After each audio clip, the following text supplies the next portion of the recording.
Step 1. Choose your scene below. Lucy discovers Narnia and meets Mr. Tumnus. Suggested themes: curiosity, trust, suspense, fear, or Edmund first meeting the White Witch. Suggested themes: wonder, trust, friendship, first impressions, good vs evil, family, loyalty, betrayal. Step 2. Which theme do you think is most important in this scene? Let's say you choose the first scene. Lucy discovers Narnia and meets Mr. Tumnus and the theme of curiosity. Step 3. Define the theme. For example, what does curiosity mean? Now, brainstorm examples of when this theme occurs in the chosen scene. For example, Lucy finds the wardrobe, opens it and enters. Why? Because she is inquisitive and curious. You will need to find 2 to 3 good examples of the theme from your scene to write about in your reflection.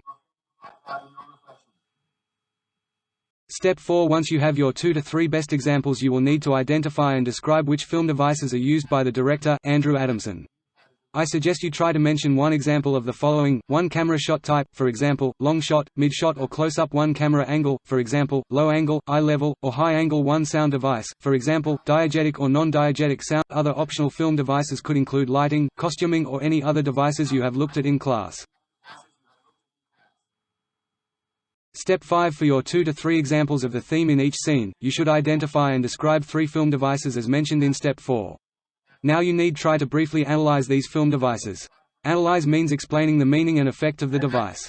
Please note, you do not need to analyze every single device. Only the most important ones. An example of analysis would be something like, the low-angle camera shot of the wardrobe makes it appear huge and mysterious to Lucy as she stands before it. Step 6. Now you have all of your key information. You can start putting it into paragraphs. Remember TEL. T is the topic sentence, E is the evidence and maybe a couple of sentences. The second E is an explanation and analysis and will be a few sentences. L is a linking sentence back to the topic and question focus as a guide. The paragraph will be around 4 to 6 sentences in total.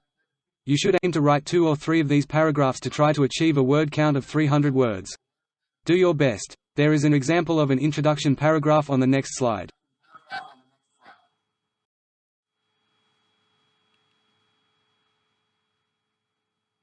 Step 6. Continued. Your teacher will take you through some examples of TEL paragraphs.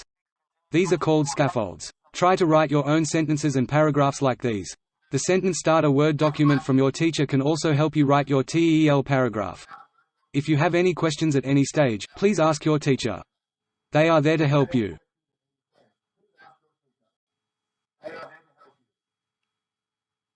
Step 7. Proofread your draft by using a spelling and grammar checker. I recommend using a free app called Grammarly. www.grammarly.com. Next, share your draft with a friend for some peer feedback. You could also try to ask your parents or guardian to see if they are happy to look over it for you too.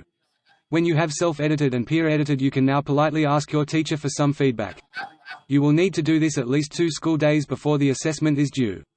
So get drafting and good luck. Drafts will need to be given to your class teacher before 3:10 p.m. Wednesday, the 27th of May. Step 8. Make sure to save your final draft as a Word document and do a final check before you finish your last draft for any mistakes or things that don't make sense. Also check the word count is very close to 300 words. You will need to upload this paragraph in a Word document onto Sector by 9 a.m. on the 1st of June 2020.